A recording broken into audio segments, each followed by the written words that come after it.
Parkinson జబ్బుకు మనం పంట పొలాల్లో వాడే రసాయనాలు, క్రిమిసంహారక మందులు కూడా కొంతమేరకు కారణమనే వాదన ఉంది.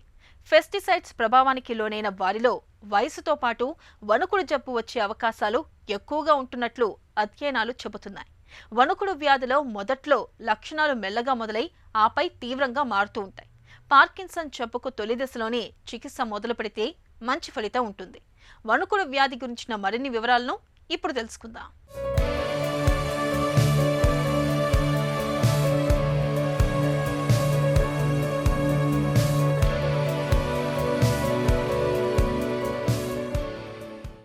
వణుకుడు వ్యాధిని జేమ్స్ పార్కిన్సన్ అనే వైద్యుడు 1817లోనే గుర్తించాడు. పార్కిన్సన్ వ్యాధి సాధారణంగా 50 ఏళ్లు పైబడిన వారిలో కనిపిస్తూ ఉంటుంది. అరుదుగా యుక్త వయసులో కూడా రావచ్చు. కొన్ని కుటుంబాల్లో ఈ వ్యాధి వంశపారంపర్యంగానూ కనిపిస్తుంది. ఈ జబ్బు బారిన పడ్డప్పుడు మెదడులోని కణజాలాలు క్రమక్రమంగా క్షీణిస్తూ నశిస్తూ వస్తాయి. దీంతో పార్కిన్సన్ వ్యాధిగ్రస్తుల కదలికలు దాదాపు పూర్తిగా స్తంభించిపోతుంటాయి. ఫలితంగా చాలామంది మంచానికే పరిమితమవుతుంటారు. పార్కిన్సన్ బాధితుల్లో కండరాల చురుకుదనం తగ్గిపోతుంది. వణుకు, బిగుసుకుపోవడం, తర్వాత శరీరమంతా అదుపు తప్పిపోవడం జరుగుతుంది. కనురెప్పలు తక్కువగా కొట్టుకోవడం, మలబద్ధకం, మింగడం కష్టమవ్వడం, సొంగ కార్చడం, నడకలో శరీరాన్ని బ్యాలెన్స్ చేసుకోవడంలో సమస్యలు, ముఖంలో ఏ భావాలు పలకకపోవడం, కండరాల నొప్పులు ఇలాంటివన్నీ వచ్చి పడతాయి. పార్కిన్సన్ జబ్బు ముదిరే కొద్దీ నాలుక, పెదాలు కూడా వనకడం మొదలవుతుంది. ఆలోచనలు మందగిస్తాయి. రాను రాను జ్ఞాపక శక్తి కూడా క్షీణిస్తుంది. ఈ పార్కిన్సోనిజం లక్షణాలు ఉన్నవాళ్ళు చేతులు బాగా షేకింగ్ వస్తున్నాయి. అంటే పిన్ రోలింగ్ ట్రెమర్స్ అంటారు అనమాట. అంటే రెస్ట్లో ఉన్నప్పుడు వీళ్ళకి ఈ ట్రెమర్స్ వస్తూ ఉంటుంది చేతుల్లో. అలాగే వీళ్ళకి ఇదురుటి మీద వాళ్ళు చేసే కార్యక్రమాలు, పనులన్నీ కూడా నిదానం అవుతాయి. అంటే ఉదాహరణకి లేచి నుంచోవటం కానీ, లేకపోతే నడవటం కూడా ఎక్కువ టైం తీసుకోవటం, లేకపోతే సడన్గా ఫ్రీజ్ అయిపోవటం, ఒక్కోసారి నడవటం కూడా ఆ ఇనిషియేషన్ రాకుండా అలా ఫ్రీజ్ అయిపోవటం, ఇలాంటి లక్షణాలు చూస్తూ ఉంటాం. అలాగే వాళ్ళు తరచూ దైనందిన కార్యక్రమాల్లో వాళ్ళు చేసుకునే పనులు కూడా నిదానం అవుతూ ఉంటుందన్నమాట. దాని తర్వాత కొద్దిమందికి అంటే ఈ దీంతో పాటు స్టిఫ్నెస్ కూడా డెవలప్ అవుతుంది. అంటే టైట్నెస్ కూడా డెవలప్ అవుతుంది. కాబట్టి వీళ్ళకి మోకాళ్ళ నొప్పులు, మిగతా కీళ్ళ నొప్పులు కూడా వచ్చే అవకాశం ఉంటుందన్నమాట. సో దీంతో పాటు ఈ పార్కిన్సోనిజం లక్షణాలతో మొదటగా ఇవి చూసినా కూడా కొంతమందికి ఒక లక్షణం ముందు కనపడవచ్చు, అంటే ట్రెమర్ ముందు కనపడవచ్చు, తర్వాత మిగతా లక్షణాలు యాడ్ అవ్వచ్చు. కొద్దిమందిలో నిదానం అవ్వచ్చు అనమాట. సో వాళ్ళకి వణుకుడు కొద్దిగా తక్కువ ఉండొచ్చు. సో అలాగే ఈ పార్కిన్సోనిజం లక్షణాలు ఉన్నవాళ్ళని మనం ముఖ్యంగా వాళ్ళని కూర్చోబెట్టి హిస్టరీ తీసుకొని దానికి తగ్గట్టు ఎగ్జామినేషన్ చేసి తర్వాత వాళ్ళ యొక్క పాత ప్రిస్క్రిప్షన్స్ కూడా చెక్ చేసి, ఎందుకంటే కొన్నిసార్లు మందుల మూలాన్ని కూడా రావచ్చు కాబట్టి అవి కూడా చూసుకొని దాన్ని సరైన అవగాహన మనం వాళ్ళకి కల్పించాల్సిన అవసరం ఉంటుందండి. వ్యాధి ముదిరే కొద్దికి వీళ్ళకి ఇంకా అంటే కొద్దిగా కాగ్నిటివ్ ఇంపైర్మెంట్, అంటే మనిషి యొక్క జ్ఞాపక శక్తి కూడా ఎఫెక్ట్ అవ్వచ్చు. అలాగే వీళ్ళకి మాటలో కూడా తేడా వచ్చే అవకాశం ఉండొచ్చు. అలాగే వాయిస్ యొక్క ఇంటెన్సిటీ, హైపోఫోనియా అంటారు, ఆ వాయిస్లో ఉన్న తీవ్రత కూడా తగ్గొచ్చు అనమాట. సో మనము ఎప్పుడూ కూడా ఈ పార్కిన్సోనిజం వచ్చినప్పుడు క్లినికల్ ఎగ్జామినేషన్ చేయటం ఒకటి. తర్వాత ఇది పార్కిన్సోనిజం అంటే అది ఇడియోపతిక్ పార్కిన్సోనిజమేనా, లేకపోతే ఏమైనా మందుల మూలాన వచ్చిందా, లేకపోతే కనుక రిపీటెడ్ స్ట్రోక్స్ రావటం మూలాన వాస్కులర్ అంటే బ్లడ్ సర్క్యులేషన్ ఎఫెక్ట్ అవ్వటం వల్ల వాస్కులర్ పార్కిన్సోనిజమా అనేది మనం గుర్తించాల్సిన అవసరం ఉంటుంది. దానికి తగ్గట్లు మన పాత ప్రిస్క్రిప్షన్స్ అవి చెక్ చేసుకోవటమే కాకుండా మనం ఇన్వెస్టిగేషన్స్ చేయొచ్చు. అంటే ఉదాహరణకి ఎంఆర్ఐ స్కాన్ లాంటిది చేయొచ్చు. ఇప్పుడు ఏంటంటే కనుక మనకి అడ్వాన్స్డ్ ఇమేజింగ్ వచ్చింది, అంటే పెట్ స్కాన్ వచ్చిందనమాట. ఎఫ్డోపా పెట్ స్కాన్ అని, ఎఫ్డీజీ బ్రెయిన్ పెట్ స్కాన్ అని, ఆ స్కాన్లతో కూడా మనం అది పార్కిన్సోనిజమేనా, పార్కిన్సోనిజం అయితే కనుక అంటే ఒక్కోసారి మందుల మూలాన పార్కిన్సోనిజం లక్షణాలు బయటపెడితే పెట్ స్కాన్ వీళ్ళకి నార్మల్గా ఉండొచ్చు. మలి వయస్సులో వచ్చిపడి కదలికల్ని కకావికలం చేసి పారేసే పార్కిన్సన్ వ్యాధిని నిర్ధారించేందుకు ఖచ్చితమైన ల్యాబొరేటరీ పరీక్షలంటూ ఏమీ లేవు. డోపమైన్ ఇచ్చి మనిషి కదలికల్లో మార్పులు గమనించడం, బ్రెయిన్ స్కానింగ్, ఎంఆర్ఐ స్కానింగ్ వంటివి కొంతవరకు ఉపయోగపడతాయి. పార్కిన్సన్ వ్యాధి ఎప్పుడో శతాబ్దం క్రితమే గుర్తించినా ఇప్పటికీ దీనిని పూర్తిగా నయం చేయడం సాధ్యం కావడం లేదు. అయితే ముందుగానే గుర్తిస్తే మాత్రం దీనిని ఖచ్చితంగా అదుపులో ఉంచడానికి ఆధునిక వైద్యంలో ఇవాళ చక్కటి మందులు, చికిత్సలు మనకు అందుబాటులో ఉన్నాయి. పార్కిన్సన్ వ్యాధికి అద్భుతంగా ఉపయోగపడుతున్న మందు ఎల్-డోపా. దీనిని మనం తీసుకున్న తర్వాత మెదడులోకి వెళ్ళి ఇది డోపమైన్గా మారిపోతుంది. క్షీణించిపోయినవి పోగా ఇంకా మిగిలి ఉన్న నాడీ కణాలను ఇది ప్రేరేపిస్తుంది. దీంతో మన కదలికలు సాధారణంగా తయారైపోతాయి. సహజంగా మనం మెడిసిన్స్ స్టార్ట్ చేస్తాం. సో మెడిసిన్ స్టార్ట్ చేయడంలో మెయిన్ ఇవి అంటే లీవోడోపా కార్బిడోపా కాంబినేషను, లేకపోతే చాలా ఇనీషియల్ స్టేజెస్లో అయితే కనుక డోపా యాగోనిస్టులు అంటారనమాట. రూపిన్రోలు, ప్రామిప్రెక్సోలు ఇలాంటి మందులు ఉంటాయి అన్నమాట. అవి స్టార్ట్ చేస్తారు. సో తర్వాత కొంతమంది కొనుక్కుడు ఎక్కువ ఉంటే కనుక యాంటీకోలినర్జిక్ మెడికేషన్స్ ఉంటాయి అన్నమాట. ఆ యాంటీకోలినర్జిక్ మెడికేషన్స్ పెట్టినప్పుడు అంటే ప్రధానంగా ట్రెమర్ ప్రిడామినెంట్ పార్కిన్సోనిజంలో కొద్దిగా మరీ పెద్ద వయసు కాని వాళ్ళకి ఈ యాంటీకోలినర్జిక్ మెడికేషన్స్ ట్రై చేయొచ్చు. సో యాంటీకోలినర్జిక్ మెడికేషన్స్ ట్రెమర్ని అంత బాగా తగ్గించకపోతే కనుక మనం ఈ లీవోడోపా కార్బిడోపా కాంబినేషన్కి వెళ్ళొచ్చు అనమాట.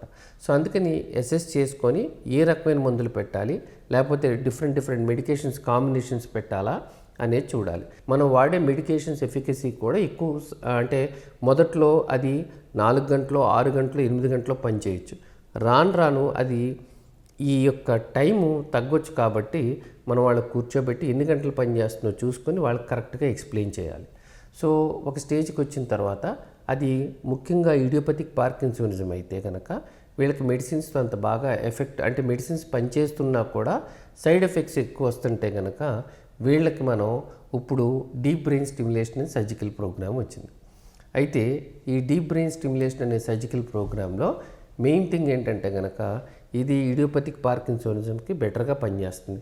డ్రగ్ ఇండ్యూస్డ్ పార్కిన్సోనిజం కూడా మందులు ఆపేసిన ఇంకా ఉంటే కనుక వాళ్ళకి పని చేయొచ్చు. కానీ పార్కిన్సన్స్ ప్లస్ సిండ్రోమ్ అని ఉంటుంది. వాటిల్లో ప్రోగ్రెసివ్ సూప్రాన్యూక్లియర్ ప్యాల్సీ అని, లేకపోతే కనుక కార్టికోబేసల్ డీజనరేషన్ అని, లేకపోతే మల్టీసిస్టమ్ ఎట్రోఫీ అని, డిఫ్యూజ్ లూయి బాడీ డిసీజ్ అని, ఈ డిసీజెస్లో పార్కిన్సన్ సిమ్టమ్స్తో పాటు మిగతా లక్షణాలు కూడా ఉంటాయన్నమాట. అంటే ఆ టైపుని బట్టి వాటిలో ఆ ప్రధాన లక్షణం ఉంటుందన్నమాట. వీళ్ళకి సర్జరీ బాగా పనిచేయదు అనమాట. సర్జరీ ఉపయోగం ఉండదు వీళ్ళకి సర్జరీ చేయరు. సో ఈ ఇడియోపతిక్ పార్కిన్సోనిజంలో సర్జరీ ఎందుకు చేస్తారంటే మందులు పనిచేస్తున్నా కూడా వాళ్ళకి మెడిసిన్స్తో సైడ్ ఎఫెక్ట్ ఎక్కువ వస్తుంటే కనుక, లేకపోతే కనుక తరచూ వాడాలి, మందులు బాగానే పనిచేస్తున్నాయి కానీ మందుల మూలన సైడ్ ఎఫెక్ట్ వచ్చిన వాళ్ళకి యూపీడిఆర్ఎస్ స్కోర్ అని చేసి ఆ అసెస్మెంట్ ప్రకారంగా వీళ్ళకి డీప్ బ్రెయిన్ స్టిమ్యులేషన్ అనే సర్జరీ చేస్తారు. వయసు పైబడుతున్న కొద్దీ మన ఒంట్లో జవసత్వాలు సన్నగిల్లిపోవడం సహజం. ఫలితంగా శరీరం మన స్వాధీనం తప్పుతూ ఉంటుంది. ముఖ్యంగా మలి వయసులో వణుకుడు అనేది ఒక పెద్ద సమస్యగా మారిపోతుంది. తన ప్రమేయం లేకుండానే తలంతా ఊగిపోతూ ఉంటుంది. చేతులు అదే పనిగా వణుకుతూ ఉంటాయి. చేతుల్లో దేన్ని స్థిరంగా పట్టుకోలేకపోతూ ఉంటారు. ఈ రకమైన వణుకుడిని డాక్టర్లు పార్కిన్సన్ వ్యాధిగా పిలుస్తారు. జీవితపు ఆఖరి దశను దుర్భరంగా మార్చే వణుకుడు వ్యాధికి ఇవాళ ఆధునిక వైద్యంలో చక్కటి మందులతో పాటు Botox, laser, deep brain stimulation వంటి సరికొత్త చికిత్సలు మనకు అందుబాటులో ఉన్నాయి. వణుకుడు వ్యాధికి కారణాలు, పరిష్కార మార్గాల గురించి ఇప్పుడు తెలుసుకుందాం.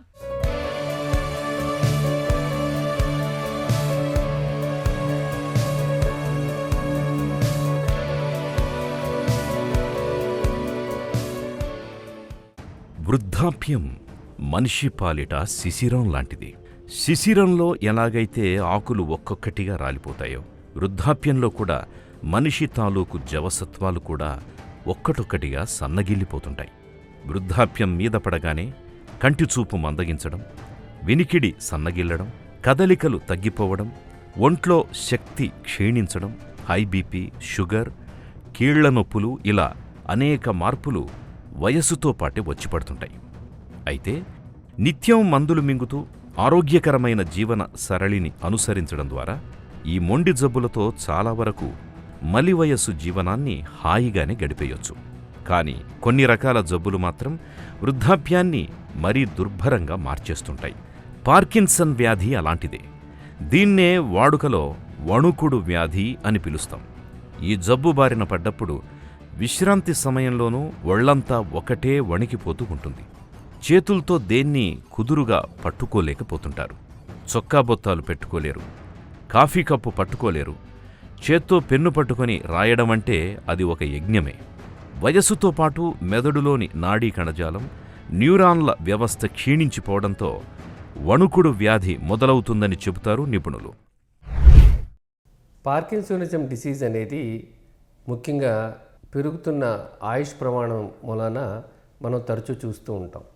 ఈ వ్యాధికి బారిన పడిన వాళ్ళల్లో ముఖ్యంగా మనం చూస్తే 70 సంవత్సరాలు దాటిన వాళ్ళకి ఎక్కువ మందికి వస్తూ ఉంటుంది. ముఖ్యంగా 60 సంవత్సరాలు పైబడిన వాళ్ళకి ఈ రిస్క్ పెరుగుతూ ఉంటుంది. 50 సంవత్సరాల కంటే తక్కువ ఉన్న వయసులో వచ్చిన వాళ్ళని మనం యంగ్ ఆన్సెట్ పార్కిన్సోనిజం అంటాం. సో పార్కిన్సోనిజంలో ఉండే ముఖ్య లక్షణాలు ఏంటంటే వణుకుడు, అంటే ట్రెమర్ అంటాం. ఈ వణుకుడు అనేది సహజంగా మనం రెస్ట్లో ఉండగా వచ్చే వణుకుడు పార్కిన్సోనిజం ట్రెమరు. మిగతా ట్రెమర్స్ అంటే ఎసెన్షియల్ ట్రెమర్ లాంటి ట్రెమర్స్ ఏంటంటే కనుక ఏదన్నా పని చేస్తున్నప్పుడు వస్తూ ఉంటాయి. ఉదాహరణకి ఏదన్నా గ్లాస్ పట్టుకుంటున్నప్పుడు కానీ, లేకపోతే ఏదన్నా అందుకుందాం అనుకున్నప్పుడు కానీ అప్పుడు వచ్చే ట్రెమర్, అది ఎసెన్షియల్ ట్రెమర్.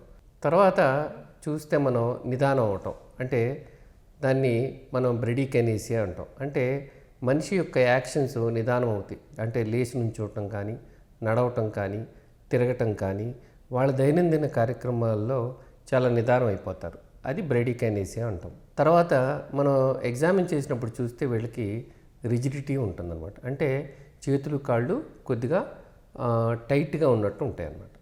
సో ఇవి 3 లక్షణాలు పార్కిన్సోనిజంలో మనం తరచూ చూస్తూ ఉండేది. మిగతా లక్షణాలు కూడా ఉండొచ్చు, కానీ అంటే ఉదాహరణకి పోస్టరల్ ఇన్స్టెబిలిటీ, అది బాగా లేటు పార్కిన్సోనిజంలో రావచ్చు. లేదంటే ప్యూర్ పార్కిన్సోనిజం కాకుండా పార్కిన్సన్స్ ప్లస్ సిండ్రోమ్ అని ఉంటుందన్నమాట. వాటిల్లో మొదటగా వచ్చే అవకాశం ఉంటుంది. సో మిగతా సిమ్టమ్స్ కూడా ఉండొచ్చు, కానీ మనం ముఖ్యంగా ఈ సిమ్టమ్స్ చూస్తూ ఉంటాం. మన మెదడు ఒక అద్భుత నిర్మాణం. దీనిలో కొన్ని వందల కోట్ల నాడీ కణాలుంటాయి. వీటిలో అన్ని పనులు చెయ్యవు. మెదడులోని కొన్ని ప్రాంతాల్లోని కణాలు కొన్ని ప్రత్యేక పనులను పర్యవేక్షిస్తూ ఉంటాయి.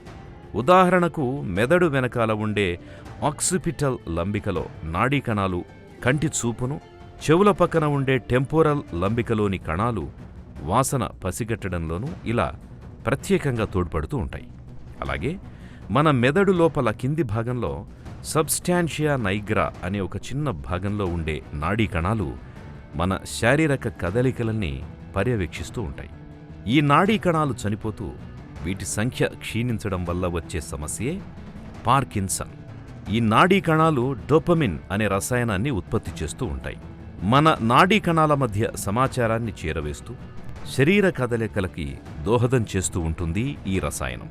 అయితే ఆ నాడీ కణాలు చనిపోతూ వాటి సంఖ్య క్షీణించిపోతున్నప్పుడు ఈ రసాయనం ఉత్పత్తి కూడా తగ్గిపోయి క్రమేపీ శారీరక కదలికలు నెమ్మదించడం, వణుకు, నిలబడితే తూలడం వంటి లక్షణాలన్నీ బయలుదేరతాయి. పార్కిన్సన్ వ్యాధికి ఇదే మూలం. ఈ బ్రెయిన్లో ఈ సబ్స్టాన్షియా నైగ్రా అనే దాంట్లో డోపమిన్ అనే ఈ న్యూరో ట్రాన్స్మిటర్లో తేడా రావటం మూలన వీళ్ళకి ఈ సిమ్టమ్స్ వచ్చే అవకాశం ఉంటుంది. బ్రెయిన్లో ఈ డోపమిను తర్వాత ఈ ఎస్టైల్ కోలిన్ అనేది 2 బ్యాలెన్స్ అవుతూ ఉంటాయి అన్నమాట. ఈ డోపమిన్ అయితే ఎప్పుడైతే తగ్గిందో వీళ్ళకి అంటే ఇనిషియేషన్ ప్రాబ్లము, అందుకనే బ్రెడీకైనేసియా వస్తుంది. తర్వాత ట్రెమరు, తర్వాత ఈ చేతులు కాళ్ళు స్టిఫ్ అవటం, ఇలాంటి లక్షణాలు చూస్తూ ఉంటామండి మనం. దానితో పాటు మిగతాయి అంటే స్లో అవటం, అలాగే చేతులు కాళ్ళు టైట్నెస్ ఉండటం, ఇలాంటివన్నీ చూస్తూ ఉంటాం అన్నమాట. అదే ఎసెన్షియల్ ట్రెమర్లు అయితే కనుక వీళ్ళకి ఏదైనా పని చేసేటప్పుడు, అంటే ఉదాహరణకి రాసేటప్పుడు కానీ, లేకపోతే ఏదైనా వస్తువు పట్టుకుంటున్నప్పుడు కానీ, లేకపోతే ఏదైనా పని చేసేటప్పుడు ఈ ట్రెమర్ ఎక్కువ అవుతూ ఉంటుందన్నమాట. సో ఈ పార్కిన్సోనిజం ట్రెమరు ముఖ్యంగా రెస్ట్లో ఉంటుంది. ఈ ట్రెమర్తో ముఖ్యంగా మనం చూస్తే కనుక మనిషికి మిగతా లక్షణాలు కూడా వచ్చినప్పుడు ఎవరైనా కూడా పేషెంట్ని సరిగ్గా ఎగ్జామిన్ చేసి వాళ్ళకి అది పార్కిన్సోనిజమేనా లేకపోతే ఇతరత్ర కారణాల మూలాన ఏమైనా వస్తుందా, అంటే ఈ మధ్య తరచూ ఈ మానసిక వ్యాధి మందులతో వాడుతున్నప్పుడు కూడా కొద్దిమందికి పార్కిన్సోనిజం లక్షణాలు కనపడవచ్చు. కాబట్టి ముఖ్యంగా ఈ లక్షణాలు కనపడినప్పుడు డాక్టర్ని తప్పకుండా సంప్రదించి అది పార్కిన్సోనిజమేనా లేకపోతే పార్కిన్సోనిజంలో ఇడియోపతిక్ పార్కిన్సోనిజం అని ఉంటుందన్నమాట. రెండోది పార్కిన్సన్స్ ప్లస్ సిండ్రోమ్, అంటే మిగతా లక్షణాలు అంటే ఇది ఇడియోపతిక్ పార్కిన్సోనిజం కంటే ఈ పార్కిన్సోనిజం కొద్దిగా తీవ్రంగా ఉంటుంది, మెడిసిన్స్తో అంత బాగా కంట్రోల్ అయ్యే అవకాశం తక్కువ. అలాగే కొంతమందికి మెడిసిన్స్ వాడుకుంటున్నప్పుడు ఈ పార్కిన్సోనిజం లక్షణాలు కనపడవచ్చు. కాబట్టి తప్పకుండా డాక్టర్ని సంప్రదించి ఈ మందుల మూలాన ఏమైనా పార్కిన్సోనిజం వస్తుందంటే ఈ మందులు ఆపేయటం లాంటివి చేయాలి. అలాగే కొద్దిమందికి తరచూ పక్షవాతం గురైనప్పుడు వీళ్ళకి పార్కిన్సోనిజం లక్షణాలు కూడా కొన్నిసార్లు మనం చూస్తూ ఉంటాం. పార్కిన్సన్ వ్యాధితో వచ్చిన పెద్ద చిక్కేమిటంటే మందులతో మొదట్లో మంచి ఫలితాలే కనిపించినా కాలం గడుస్తున్న కొద్దీ ఎల్-డోపా వంటి మందుల మూలంగా దుష్ఫలితాలు ఎక్కువ అవుతాయి. ఇలాంటప్పుడు మందుల కన్నా డీప్ బ్రెయిన్ స్టిమ్యులేషన్ వంటి ఆధునిక చికిత్సలకు వెళ్లడం మంచిదని చెబుతారు డాక్టర్లు. వణుకుడు వ్యాధిని అదుపులో ఉంచే చికిత్సల గురించి ఇప్పుడు తెలుసుకుందాం.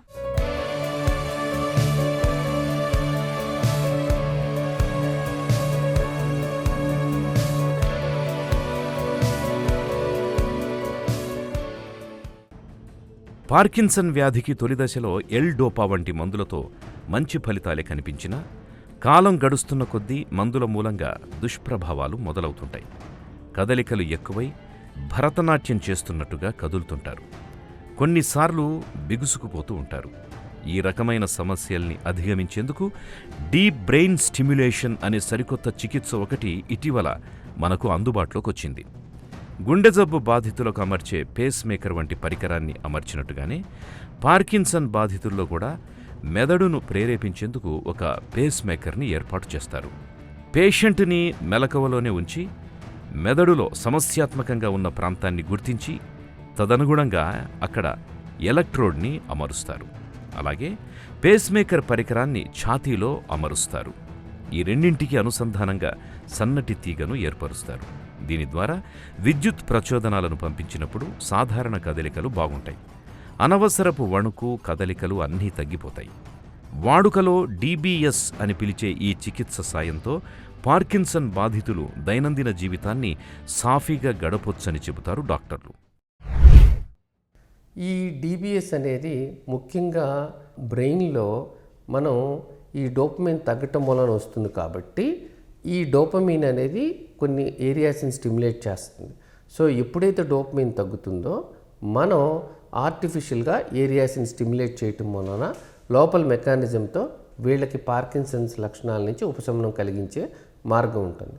ముఖ్యంగా ఈ సబ్థాల్మిక్ న్యూక్లియస్ కానీ లేకపోతే గ్లోబస్ ప్యాలిడస్ స్టిమ్యులేషన్ కానీ ఈ రెండు మెకానిజమ్స్లో ఒకటి ఎంచుకుంటూ ఉంటారు.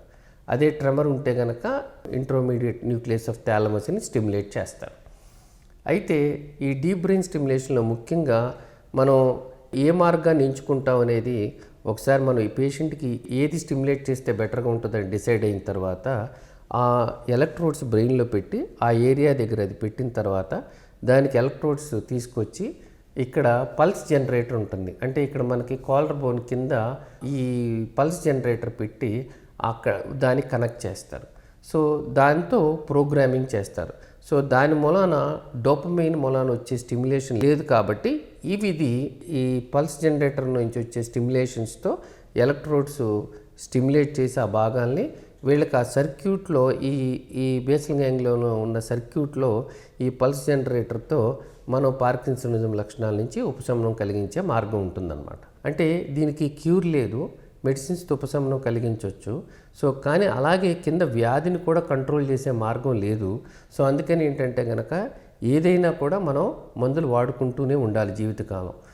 అలాగే డీప్ బ్రెయిన్ స్టిమ్యులేషన్ ఎంచుకున్నప్పుడు కూడా ఒక కొద్ది కాలం తర్వాత ఈ కింద వ్యాధి కూడా పెరిగే అవకాశం ఉంటుంది. కాబట్టి మనం దానికి తగ్గట్టు అనుగుణంగా కూడా మార్చుకుంటూ ఉండాలి.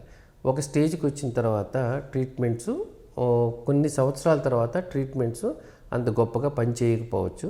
కానీ డాక్టర్ని సంప్రదించి మనం ప్రాపర్గా మెడిసిన్స్ వేసుకోవటం, ఏ రకమైన ట్రీట్మెంట్ తీసుకోవటం. ఒక్కోసారి మనం మెడిసిన్స్ పనిచేయట్లేదని అనుకుంటాం. దానికి ముఖ్య కారణం డోస్ తక్కువ అవటం మూలాన కానీ లేకపోతే ప్రాపర్గా వేసుకోకపోవటం మూలాన కానీ అయ్యే అవకాశం ఉంటుంది. అలాగే ఈ డ్రగ్స్కి కూడా సైడ్ ఎఫెక్ట్స్ ఉంటాయి. కాబట్టి మనం డాక్టర్ని సంప్రదించి దానికి వాళ్ళ దగ్గర నుంచి కౌన్సిలింగ్ తీసుకొని మెడిసిన్స్ ఎలా వేసుకుంటున్నాం అనేది కూడా చాలా ముఖ్య అవసరం అండి. ప్రాపర్ లైఫ్ స్టైల్ మెయింటైన్ చేసుకొని, ప్రాపర్గా ఎక్సర్సైజ్ చేసుకొని, అలాగే ఆరోగ్యకరమైన ఆహారం తీసుకుంటే కనుక, అంటే ఎక్కువ యాంటీ ఆక్సిడెంట్స్ ఉన్న ఈ ఫ్రూట్స్, వెజిటబుల్స్ అలాంటివి తీసుకొని, స్మోకింగ్ లాంటివన్నీ ఏమీ చేయకుండా ఉంటే కనుక వీళ్ళకి బెటర్గా క్వాలిటీ ఆఫ్ లైఫ్ ఉండే అవకాశం ఉంటుంది. అలాగే పార్కిన్సన్స్ వచ్చే రిస్క్ కూడా ఎక్కువసేపు అంటే డిలే అయ్యే అవకాశం ఉంటుంది. అలాగే వీళ్ళకి వచ్చిన వాళ్ళకు కూడా ఇవన్నీ చేస్తుంటే కనుక క్వాలిటీ ఆఫ్ లైఫ్ బెటర్గా ఉండే అవకాశం ఉంటుంది. వణుకుడు జబ్బుకి చికిత్స అందకపోతే వ్యాధి ముదిరిపోయి పేషెంట్ పూర్తిగా అశక్తుడైపోతాడు. కాబట్టి పార్కిన్సన్ వ్యాధికి సకాలంలో చికిత్స అందేలా చూడాలి. తొలి దశలోనే మందులు మొదలు పెడితే వణుకుడు జబ్బు చాలా వరకు అదుపులోకి వచ్చేస్తుంది. వణుకుడు సమస్య మరీ తీవ్రంగా ఉన్నప్పుడు డీప్ బ్రెయిన్ స్టిమ్యులేషన్ సర్జరీకి వెళ్లడం మేలు. అయితే పార్కిన్సన్ జబ్బు పూర్తిగా మాయం కాదు అని గుర్తుంచుకోవాలి. జబ్బు ఎప్పుడైనా తీవ్రమయ్యే అవకాశం ఉంది. కాబట్టి బాధితులు తమ జీవన శైలి, అలవాట్లు, ఇతరత్రా విషయాల్లో ప్రత్యేకంగా జాగ్రత్తలు తీసుకోవాలి. ఇంట్లో నడిచేందుకు, పడిపోకుండా ఉండేందుకు ఇంట్లోనూ బాత్రూంలోనూ తగిన మార్పులు చేసుకోవాలి. పార్కిన్సన్ వ్యాధిగ్రస్తులు మానసికంగా కుంగిపోకుండా కుటుంబ సభ్యులు చూసుకోవాలి. తరచూ వారితో మాట్లాడుతూ ఉండాలి. నెలకి 1-2 సార్లైనా ఆ వ్యక్తి పాత స్నేహితుల్ని, బంధువుల్ని కలిసేలా చూడాలి. వారి పనులు వారే చేసుకునేలా ప్రోత్సహిస్తూ ఉండాలి. చిన్న చిన్న వ్యాయామాలు చేయించాలి. వాకింగ్, తేలికపాటి బరువులెత్తడం, బ్రీతింగ్ ఎక్సర్సైజులు చేయిస్తుండాలి. ఈ జాగ్రత్తలు పార్కిన్సన్ బాధితుల జీవనం సాఫీగా సాగడానికి ఎంతగానో ఉపకరిస్తాయి. వణుకుడు వ్యాధి తీవ్రమైన సమస్యే కావచ్చు, కానీ తొలి దశలోనే చికిత్స మొదలుపెట్టి ఎల్డోపా వంటి మందులు వాడుతుంటే పార్కిన్సన్ జబ్బు చక్కగా అదుపులో ఉంటుంది. వణుకుడు లక్షణాలు మరీ తీవ్రంగా ఉన్నప్పుడు డీప్ బ్రెయిన్ స్టిమ్యులేషన్ వంటి ఆధునిక చికిత్సలు సైతం ఇవాళ మనకు అందుబాటులో ఉన్నాయి.